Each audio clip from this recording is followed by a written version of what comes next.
Good morning, lovelies. Hello, hello, hello. I am your host today, Mama Maggie Wood, independent author, stroke survivor, migraine overcomer, with the lovely writer Sam Wicker, who just released My Husband Likes to Keep Me Pristine, which is turning out to be this hysterically funny read. And I am lucky enough to be reading the next one. My husband wants to keep me dominant.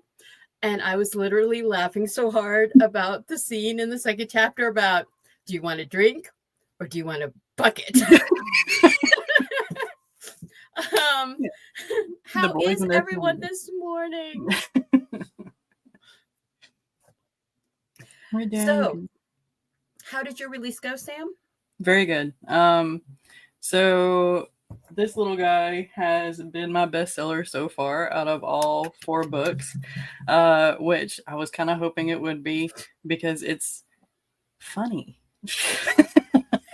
So yeah, I'm really looking forward to releasing the next 3 and then doing the Kickstarter for a special story and like an omnibus of all the stories all together and artwork and all that good stuff. I'm having so much fun reading them. Thank you. All right. So we have got all of the in the chat. Of course, we've got Sam doing double duty because she's the hostess with the mostess. Hello, Eva. Hello, Cat Paw. Oh, Cat Paw got her Facebook page back, so we can all chat with her again. Yes, very much. They finally got through that. Yes, Shoe Gremlins. The gremlins are all there. Hello, Jocelyn. How is your editing going? Hello, Dawn. I sent you guys back the beginning of part 1, or I sent it to Rachel. She'll send it to you. For the beta read, tired, no sleep yet. Yes, excited for the Kickstarter. Yeah, Dawn says, congrats to Sam, and we all agree with that. Thank you. I am back from Virginia. Yeah. I didn't get to go see Sam. I didn't get to go see Jenna. I didn't get to do any visiting. Glenn's foster father, the father of one of his friends' families that took him in after his mother passed away suddenly. So we did the rush back because of the things. So yeah, I'm back in Colorado with air. Nice, thin air. I'm still recovering. I'm kind of glad we left early. I mean, I hate the circumstances, but I'm glad we left early because I was starting to get bronchitis. Yeah, you don't need that. From all the mold and stuff. So yeah, here I am. I am happy to be home. The first night I was home, literally every pet we owned was in bed with me. It's a good thing that my husband works overnights because there would not have been room for him. Yep. So hello, Jules. Welcome. It is good to see you. Jules the Dawdling Writer has a lovely channel with weekly sprints and so many timers. So many beautiful and hysterically funny time. I mean, it's getting up to spooky season, and the farting bat timer. I can see that in a sprint in my future. Hold on, I have an eyelash. Yes, I do have an eyelash. Okay. Yeah, we did the drive straight through. There was 3 of us, so we just took 27-hour drive. Or it's technically a 24-hour drive, but we had the dogs with us. So we were stopping for like 10 to 15 minutes every 2 hours. But yeah, we were all taking like 6-hour shifts. Yeah. Which doesn't make it too awful bad. Good. Editing has led to progress. Yay. Very good. Okay. Hold on a second. I need to change my banners. I just realized I have the wrong banners streaming. Well, it is coming up again in October, so yes, we will be doing All the Words October. Everyone seemed to really, really enjoy the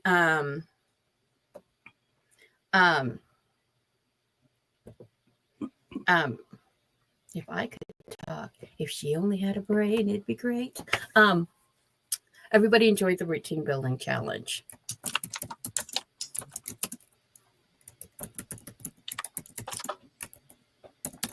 Okay, so we have an update, and it is good news, and it is not so good news. Okay, Anthropic AI versus authors. Now, we know that they use like 300,000 different books to cram it in to train their AI writing and creative model.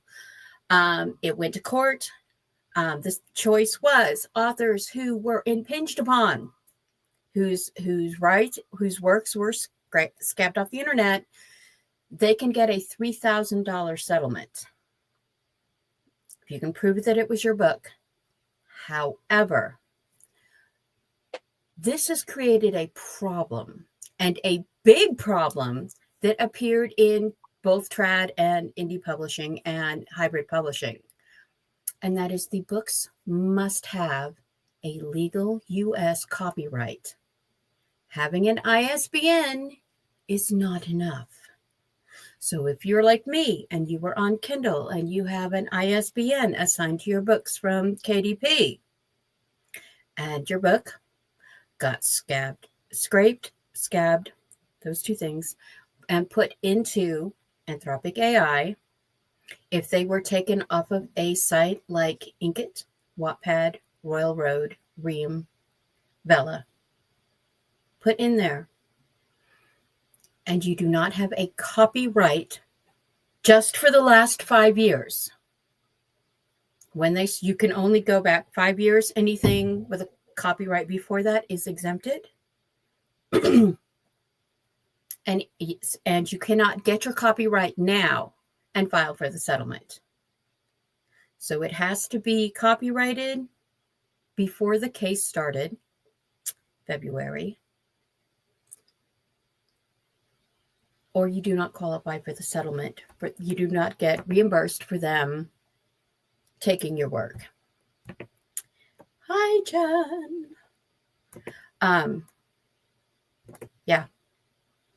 Yeah.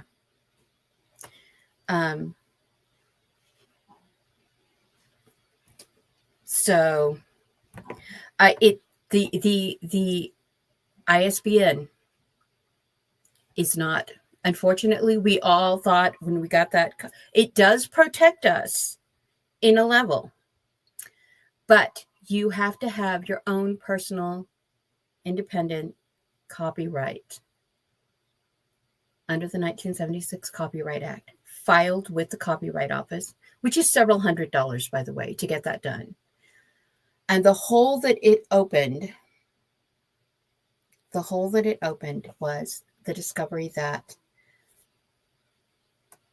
small pubs, giant trad pubs, hybrid pubs, the publishing houses, and the majority of self-publishing authors do not have that.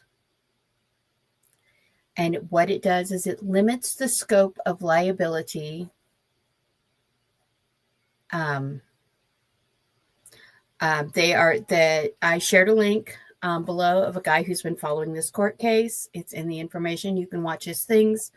They have not completely determined the courses of actions, but the judge decided that copyrighted works are the only ones eligible.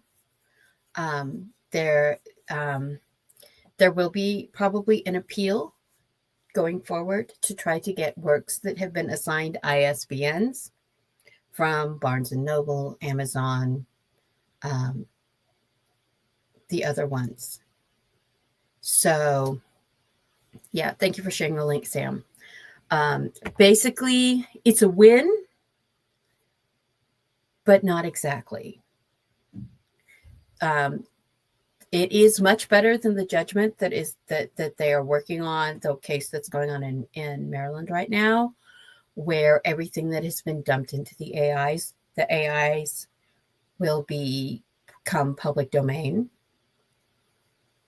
So, yeah, this has not been determined.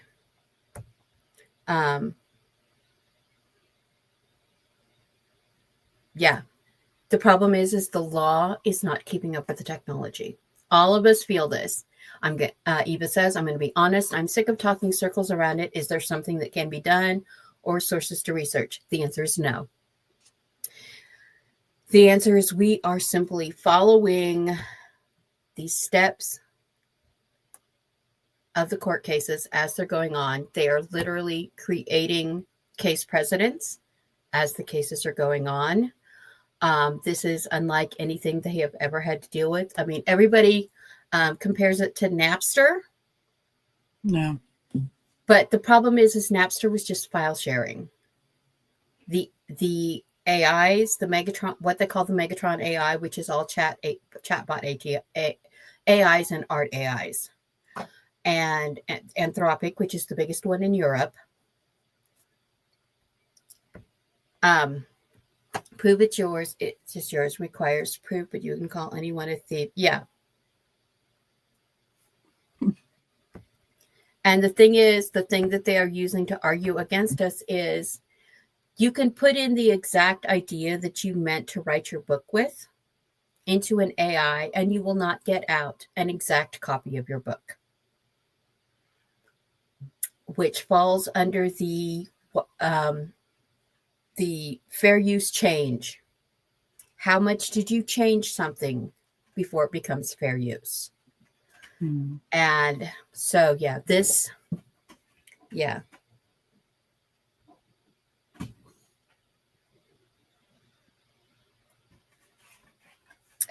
unfortunately, Eva, we're going to be talking about this for the next 5 years. This is why we only talk about it every few months. When I did the one on this last summer, a few months ago, talking about the court cases, this case was not expected to wrap up until December. So the Anthropic AI case coming now was a surprise for everyone.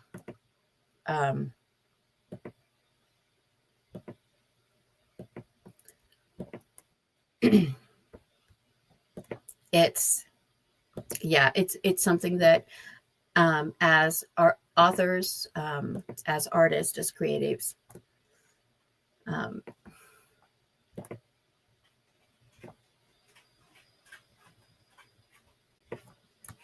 we're looking at. And okay, and there's nothing more that we can say about this.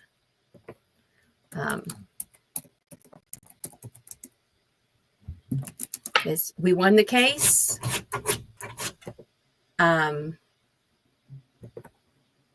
So I mean, it is a big win for authors. But it's also pointed at a whole that there's a lot of companies. Hello, Frankie. Sorry, I'm pup sitting.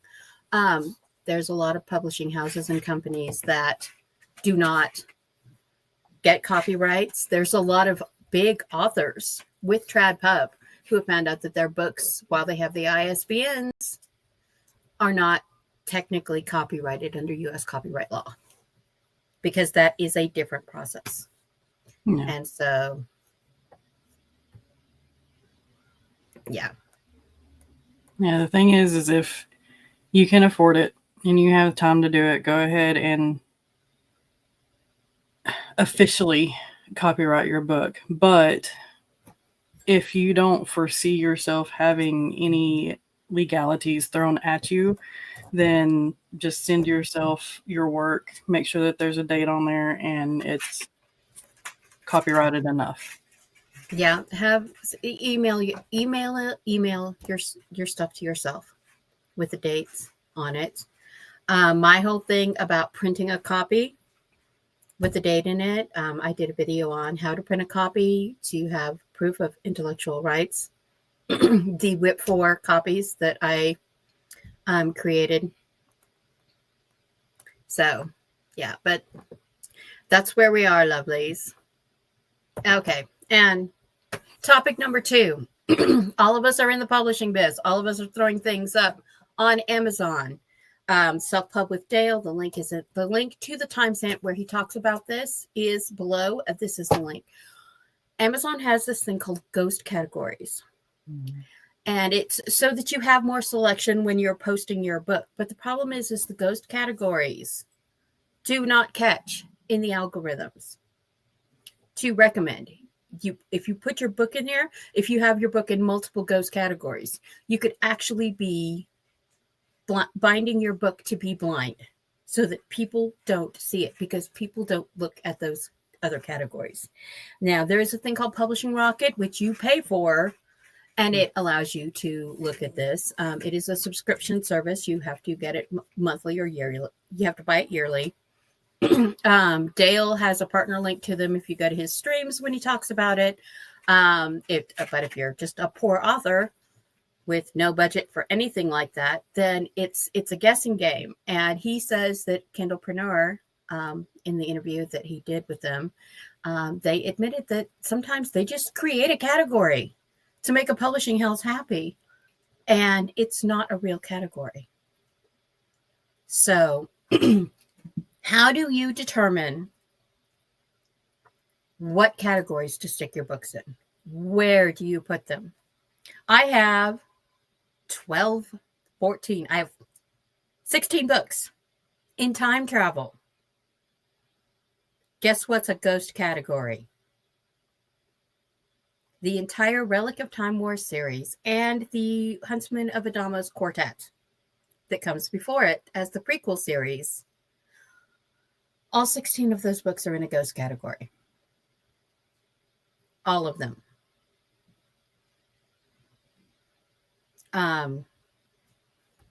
So I'm going to have to figure out how do I work this around? I mean, they're in science fiction. They're all in science fiction. They're all in action adventure. They're all in, and Amazon limits you to 3. You get 3 categories. Yeah. So yeah. My suggestion space opera is also a ghost category. Get friends with somebody who has Publisher Rocket. I have Publisher Rocket. And just ask me to search for you, and I will do my best.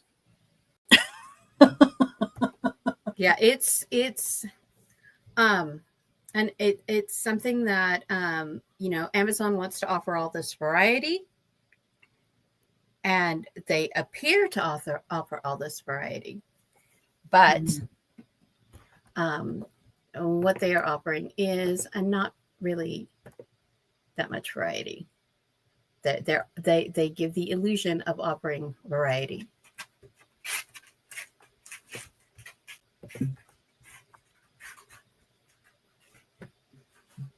So, but yeah, they offer something like 40 or 50 categories. Where is that? Hold on. So Publisher Rocket is saying that time travel is selectable. It is selectable. It is 100% selectable. Here, I'm going to pop something up. Let's see, where's my StreamYard?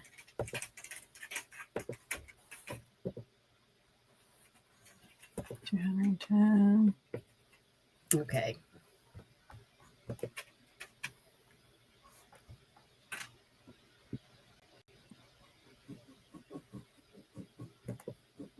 What is okay?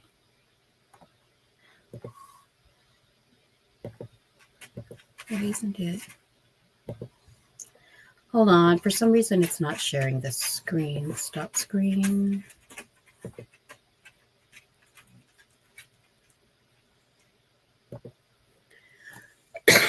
Sorry.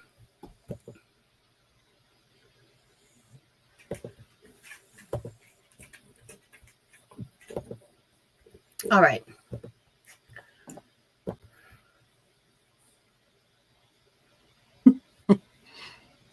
So you can see here's the edit categories. It allows you to select like different things. Click add another category. It has one arts and photographs, biographies, business, children's, comics, computers, cookbooks, crafts and hobbies, education and teaching, engineering, health and finance, history. These are all their primary categories. And if you click one, it adds things on the side and subcategories. I just clicked religion.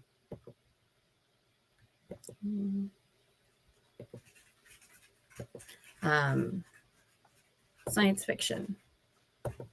Fantasy gives you subgenres, subcategories, and then everything on the side. Mm-hmm. Now, while these are all selectable categories, something like Arthurian Mm-hmm. or gas lamp may not necessarily show up in the setting. Gaming, selective games may not necessarily show up in their search algorithm. Science fiction may not necessarily show up in their search algorithms. And that's how it becomes a ghost category. Is you can select the category, you can dump your book in the category, but it doesn't necessarily show up in Amazon's algorithm to get pushed. Hi, Margaret. Welcome. Cat Boss says, does that apply to those who pub through D2D as well? I don't know if Draft to Digital has ghost categories or not. This is all from Kindlepreneur. This is all from the Kindlepreneur update. I'm out of sync trying to find a piece of paper with video ideas. Yeah, we feel that. But so the thing with the ghost categories is if you do like I did, put one of your books in one or more ghost categories, it ends up disappearing into the aether. So I'm going to be trying to figure out what to do because, yeah. And I have several friends that are time travel authors, and I never see their books.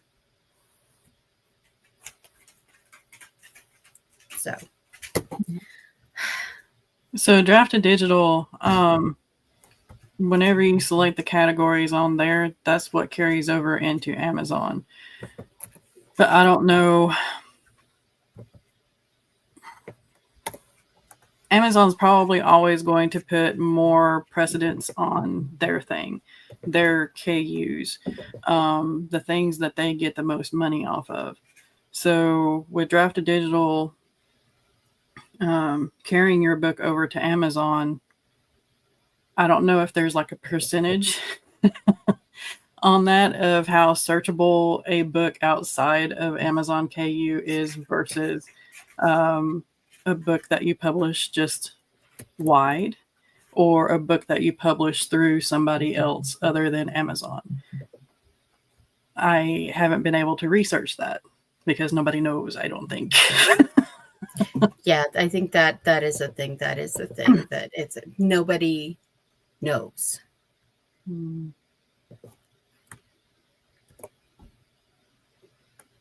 I would just assume that's what it is, in all honesty. Insights. Huh.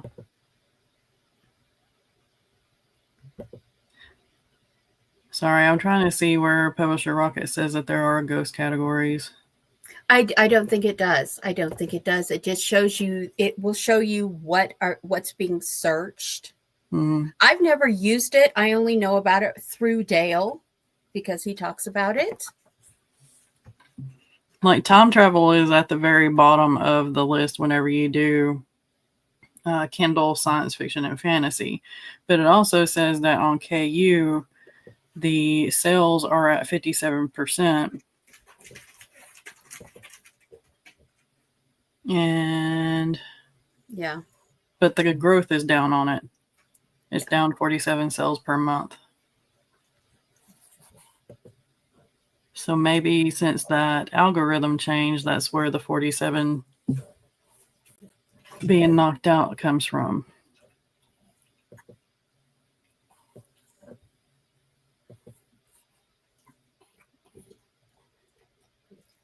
I don't know. We'll have to research it some more.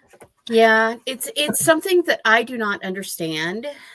One of my other time travel authors, we both watched this thing. We were having a discussion on X about our books just not showing up in the algorithms.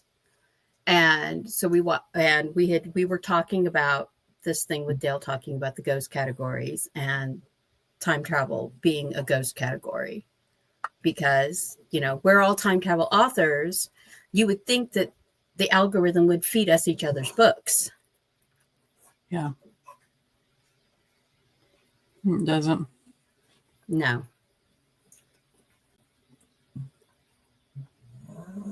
All right. And then Sam had an interesting topic: genre blending. How many genres is too many in one book? Where do you place them on the shelf? Which goes into the ghost categories. I think it's a great segue. Because we are all a bunch of genre sluts here. Right. Yeah, it's like right in one genre. No, I'm not going to stay in that lane. I want the whole highway. Give me all 8 lanes of the superhighway. Romantic comedy, fantasy. Dark romantic comedy.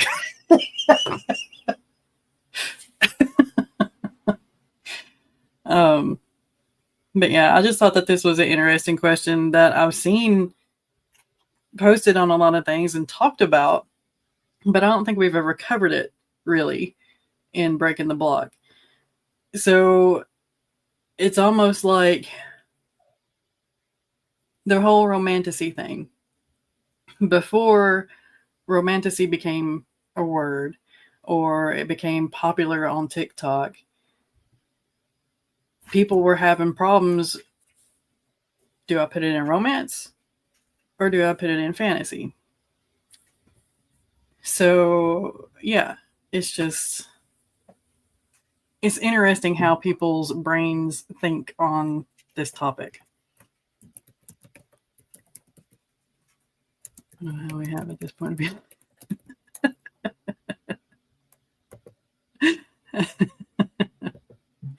Yeah. Yeah. Yeah.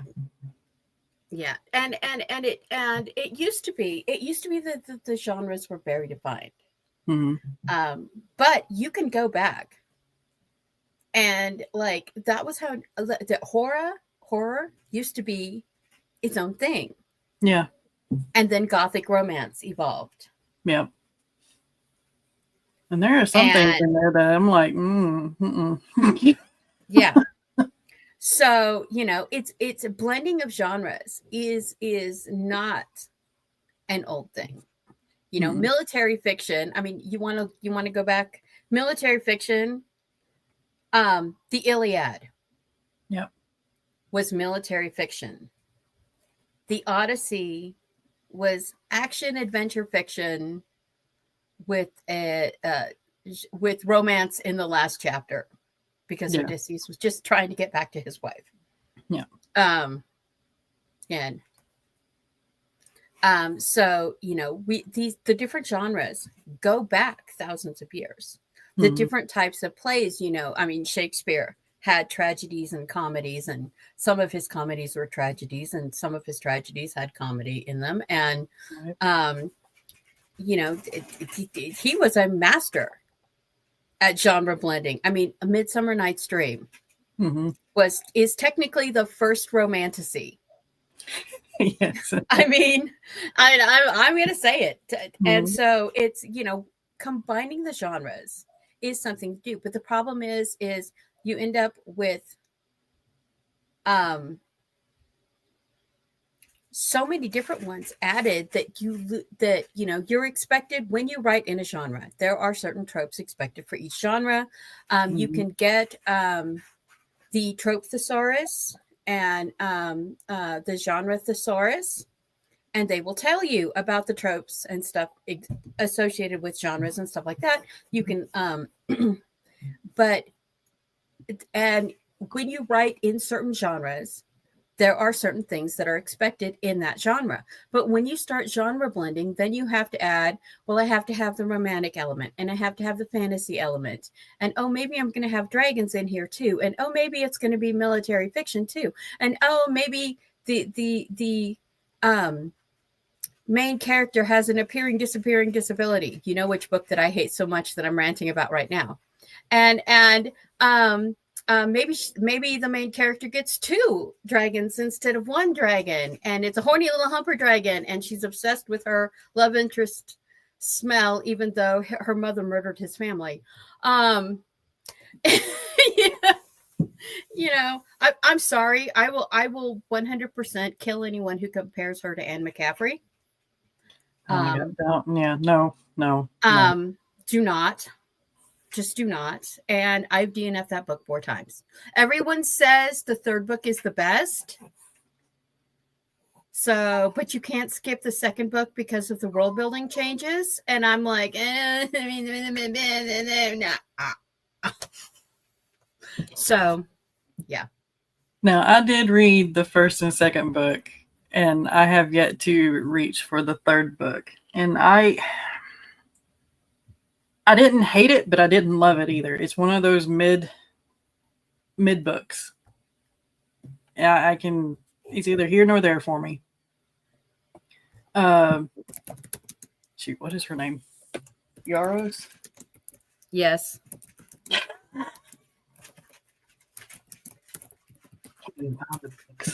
That's how much I enjoy it. Yeah, that's yeah. Yeah. Yeah, Rebecca Yaros. The thing is Anne McCaffrey argued that she did not write fantasy; she wrote science fiction. Because her dragons were not magical. Her dragons were the result of genetic manipulation. Yeah. Moss was enough. Yeah. I get that. Book again, 1. That's another one that was kind of mid-range for me. I didn't hate it, but I didn't like it either. I hated the main character so much that I was just no. And the thing with it's okay, lack of consent is okay because it's magic. No, it's not. No, it's not. But yeah, no. So but that's the thing though. That I mean, space operas were basically science fiction combined with action adventure, and so it's how you blending the genres in is my thing is if you're genre blending, you need to have 2 of the points from each genre. Yeah.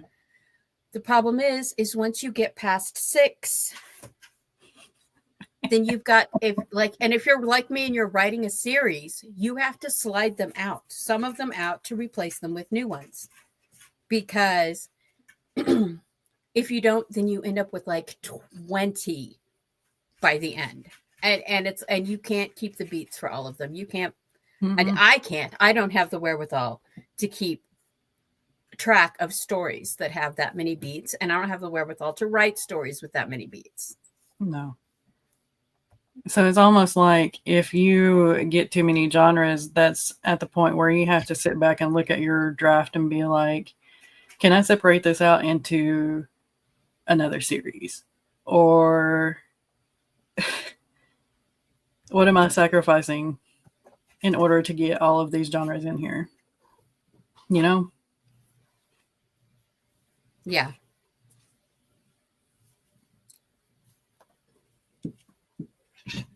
And it's the thing is sometimes the beats of the genres conflict with each other.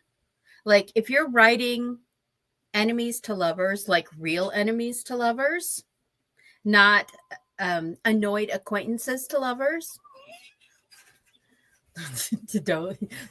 You and I, if Rachel was here, she would have all the ranting about annoyed acquaintances to lovers, not being enemies to lovers. They have to try to kill each other. Yeah, at least once. But then you add in the soulmates trope, and it's like that is the forbidden thing, is you're not allowed to kill each other. And if it's done right, brings out conflict, stuff like that. Dawn. Then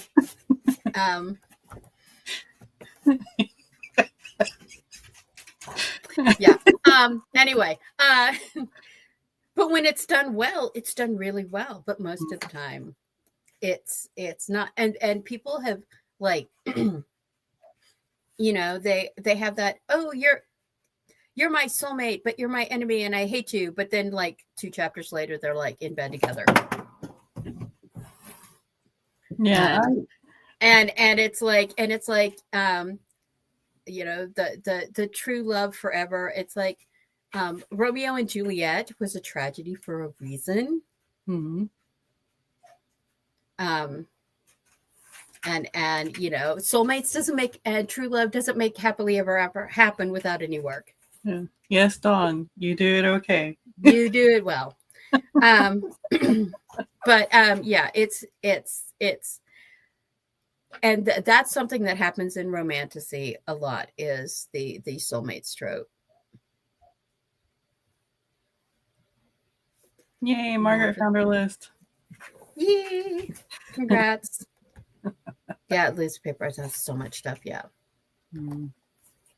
But it's the problem is if you are genre mashing, if you are writing multiple genres, you cannot. There are some genres you can't mash. Horror and like dark horror, psychological thrillers and stuff. Yes. Who's a good puppy? And cozy romance. That's it. Yeah. No. I can't even wrap my brain around that. I can.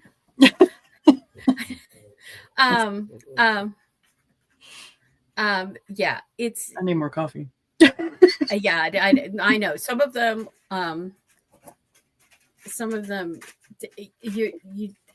You're like, what? Yeah. So. I mean, it's almost like, so one character, their love life is excellent and cozy and warm, and then the character that they are after, it's a horror show. Yeah. I mean, Love and Serial Killers. I can't remember the real name of that. The real name of the book, but in my brain just processed it as Love and Serial Killers, and it was like a cozy romance, but it was between 2 serial killers, and it was, I mean, it was bizarre because you're like, oh, it's a cozy, it's so sweet. And then you were like, and they dismembered the guy in the bathtub. And it was just like, you know, he walks in and she's like, how did you get in my house? And he's like, you know, if you turn it the other way, it goes through the joint easier. Bonding over dismemberment. Yeah. And but yeah, no.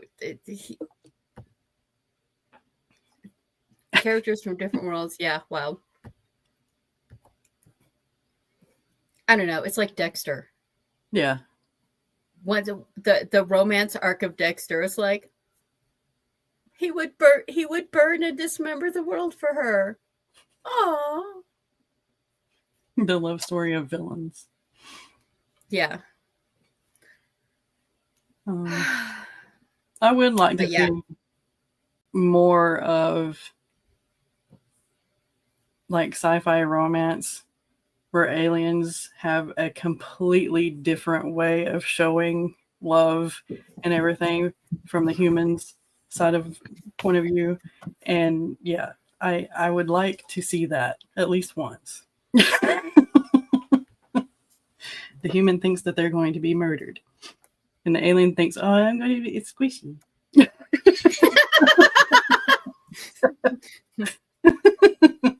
Yes, see, that's one thing.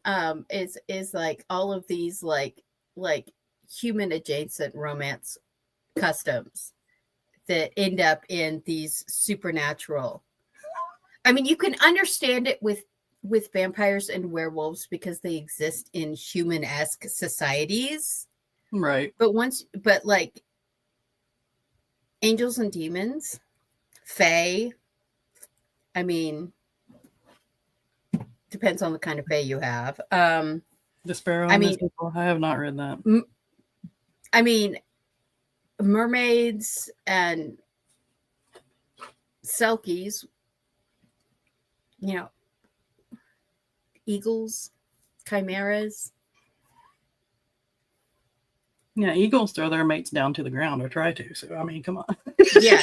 It's like either my wings are strong enough to hold us both up here, or we're gonna crash and die.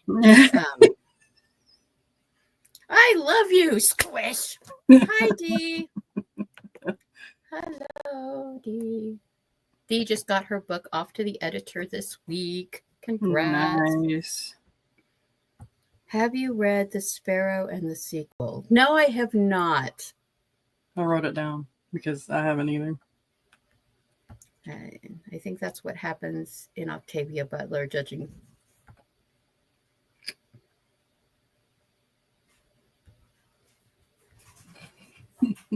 Yeah, no, and it's, it's like in the Relic of Time War series, the beginning, the Genosaurs, the revived dinosaurs in the first 3 books, were a huge thing. And then I ended up completely pulling back on that for multiple books because I had added the dystopia. I was increasing the dystopian war trope going on, and then the alien interdimensional alien war trope was increasing, and so I had to pull back because that whole subplot, it became too much. I feel like I'm making so much noise over here. I'm sorry. Oh no, it's fine, Mary Doria Russell. But it's and I don't know. Another one that was a great genre mash was Cowboys versus Aliens. Yeah, that one was done very well. That one was done very well because it was sci-fi technology, alien invasion movie, set in the Old West. Mm-hmm. And whereas one that was not as well done, but was the same concepting, was John Connor on Mars. That one's called Sword and Planet because it's got old primitive technology on one civilization sphere with ultra modern technology in another civilization sphere. Mm-hmm. So don't watch the movies based off of those books. Read the books. Watch the movies. Do not watch the movies unless you want eye candy because Taylor Kitsch is in that one movie. That's it. Just don't pay attention to the story. Just watch him.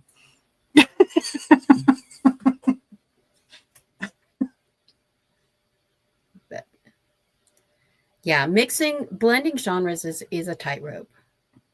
And can there be too many? Absolutely yes. Mm-hmm.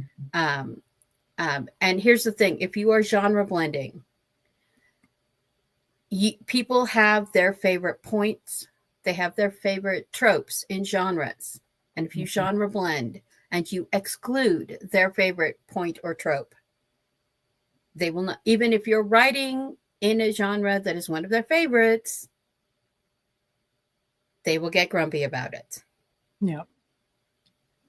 So just, be prepared. That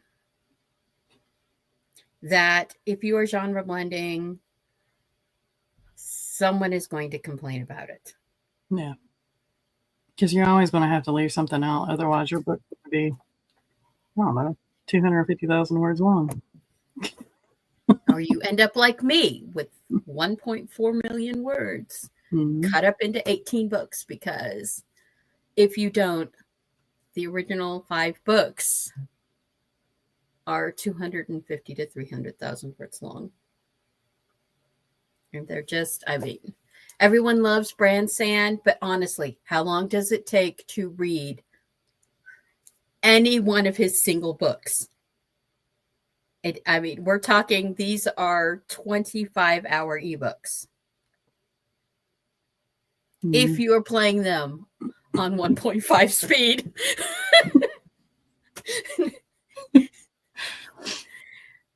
Let's see, which one of it was it that I listened to on audiobook? Was it Mistborn? I think it was. Oh my God. That I was like, holy cow. How much longer do I have on this? Okay. It's like if you're just like listening to it like while you're doing things, it's like 3.5 days. I'm not kidding. It's like 3.5 days. It's amazing. Yeah. It's amazing. It's really long. And the bad thing is there's not a good place to pause. It doesn't feel like there's a good place to pause. You're like going and you're like, okay, I'll pause after the next section. And then you have that 2 a.m. Wait, what? Like 20 times in the book. And it's like, I need sleep. My brain is no longer processing words. My brain is scrambling, and it's like, somebody was reading the whole trilogy in 1 month. And I was like, did you order replacement eyes from Amazon? Do you have spares or something? Does your brain not get tired? What? Yeah. Well, I can't say much because I read books 1 through 7 of the Wheel of Time series in I think it was 3 weeks. Yeah. I didn't do anything other than eat every now and then.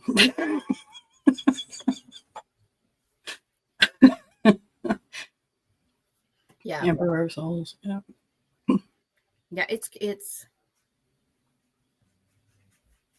it's amazing, but I am of the mindset that it's only those of us that are really dedicated hardcore readers that we will go through this many books. Yeah, there's a lot of books, like series. I'll read the whole series and then I won't be able to read any other books for a while because I'm just burned out. So.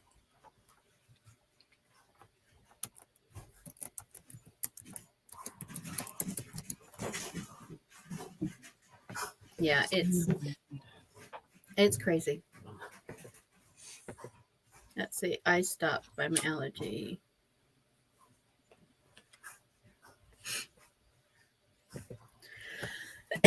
Yeah, it's genre blending is one of those things that it adds so many levels to books, but it's also one of those things that like proceed with caution. It's like fusion food. Some things and some fusion foods are amazing, and some of them are, dear God, please no. Yeah. Sriracha s'mores should not be a thing.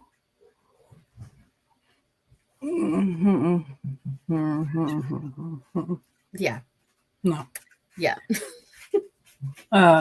Kimchi taco bowls. They sound nasty, but they're awesome. And as far as where to put your genre bending on the shelf, if there is a more prominent genre, go with that one. Yeah. My My goodness. Knock over all the things. You just took out your bed and your bunnies. What did you do? Yeah. I know. I know. So high maintenance.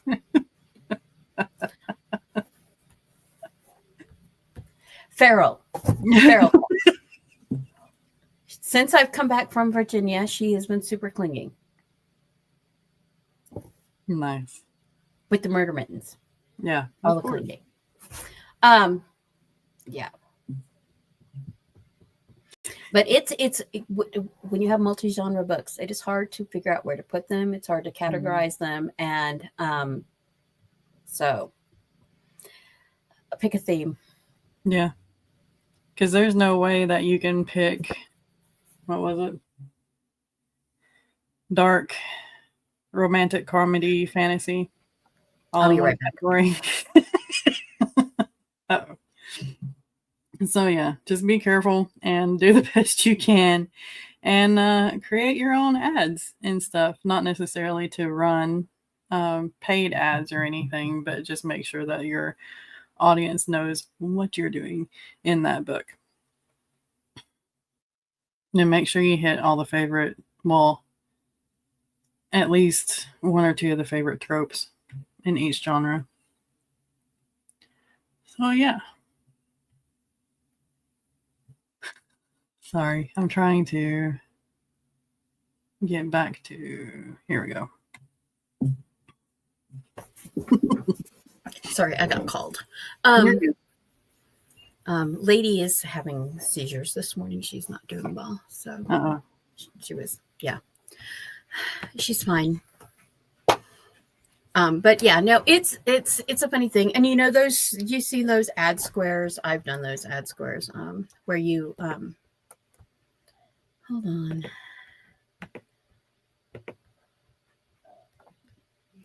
Where is it? I know I've got one. I've got one for Cat Lady somewhere where it's got like the different genres and little swirly arrows that point into it. Yeah. If you're genre blending, let's see. The popular Instagram posts. Yeah. For books, anyway. The squiggly lines diagram, yes. Devil Cat, 20 knives stashed about her person, yes. Yeah, she is such a sweet girl, and she was really good about not destroying things while Mama was gone. Yeah, this thing where it's got like different things. Yeah. If you're genre mashing, this is a great tool for having the different things on there because it shows the multiple genres about it. Let's see, 20 knives stashed about her person. The squiggly lines in the diagram. Yeah. Yeah. Those are the things. Those are great tools if you're genre mashing, if you're to help get your book out there for what you have for tropes. Yeah. Yeah, that was the one that I didn't have the squiggly arrows in because I was like, I couldn't get them to work. And I was just like, I don't even want to do it. You know me. I hate marketing. I hate marketing so much. I hate marketing so much. Yeah. Yeah. Thank goodness for Canva and templates. Otherwise, I wouldn't have anything. Yeah. It's so much fun to write in mass genres because you get to have those unexpected elements. Mm-hmm. Another thing to do to advertise too is movie quotes. So like in this one, I have quotes from Princess Bride, Robin Hood Men in Tights, Tombstone. Uh, so, yeah, that helps kind of set the different genres that are in it. Yeah, I have tropes from Monty Python and the Holy Grail and Were Cow. Yeah. Beware of the fluffle.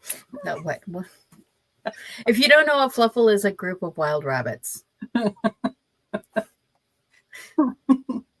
And I have the Kernebug rabbits, and they're just mentioned in one chapter. But No. yeah, no. Um, Look at the things. No, what? yeah. This is squirrels. Yeah, it really is. Squirrels with little nuts. My witch has to believe she has to weigh as much as a duck. Mm-hmm. Like for like 3/4 of the book, she's like starving herself into the point of not having magic or memories or anything.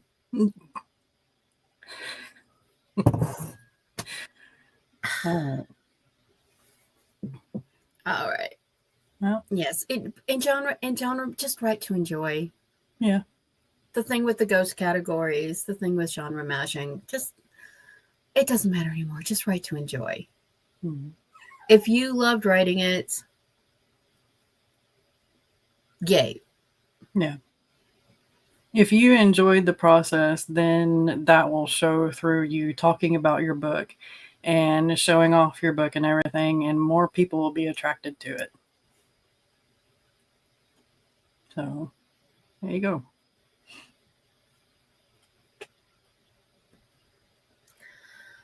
All right. We have been going for 58 minutes. Mm-hmm. So, next week, Sam was talking about this. I shared it in the part below. We're going to be talking about talking about building our YouTube channels and like what we can do. There is a link to 90 Days to Build Your YouTube Channel. I shared the link in the chat. So we're going to be talking about what we can do because YouTube has changed their algorithm, the way they're doing things. And what they do now, when you post a video, and I've been watching about the changes and doing research on this, is they send your video to like 100 people. Mm-hmm. And that aren't necessarily your followers. Here is the thing. Just because you follow someone does not mean you're going to see their content. Yeah. So we're going to have to start checking each other's channels from now. And if that video gets clicks more than 2 or 3 minutes per view, for the 100, then they will send it to 1,000, then they will send it to another 1,000, and then there's all these tiers before you get to 10,000 people will see your video. Mm-hmm.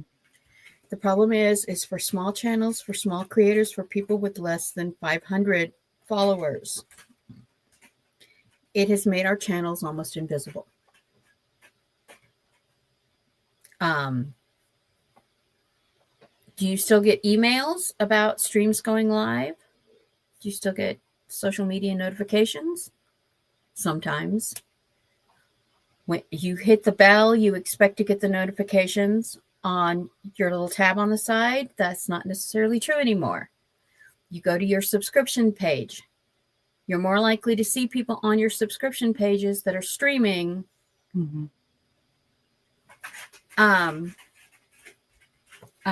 But like Jillian was streaming yesterday, and she was not on my subscription page as streaming because there's only one other person on her stream. So, yeah, YouTube, the new algorithm for YouTube has made it much harder for smaller channels.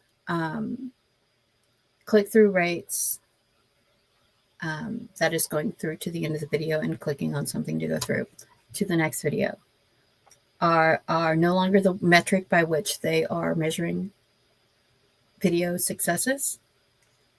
View times over 2 minutes. So yeah, everything with how YouTube is YouTubing is changing. Because they are altering their algorithm to push what is popular two groups. Yeah. And to go So- with that, we'll also be talking about doing research on updates and all the new things that are happening to the programs that you may or may not use, not just YouTube, but like Scrivener or Word or things like that. How you can make time to research that. Yeah, and so it's going to be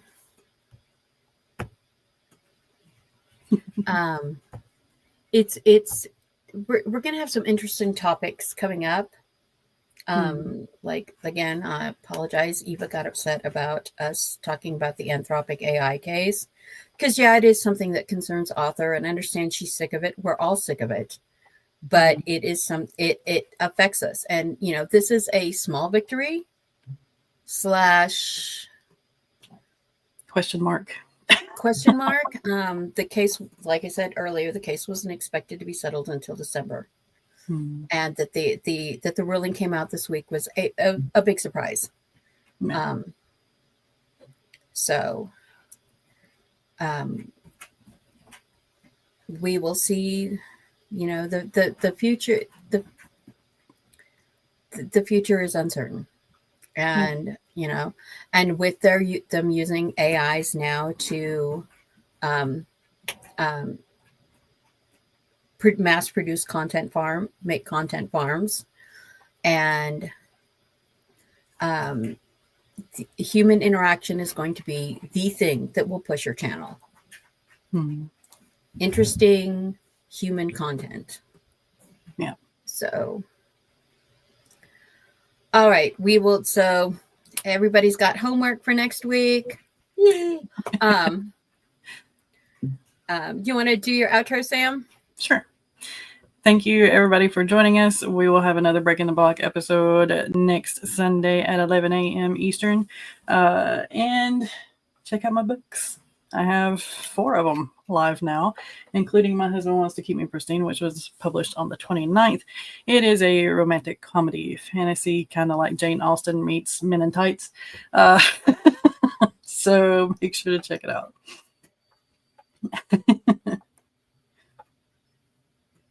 Yes. I am Mama Maggie Ward, independent author, stroke survivor, migraine overcomer. I also have a ton of books. Almost 40 books. 40 books with the anthologies. So yes. Please check out my author page. Congrats again to Sam on the publish of this adorable book.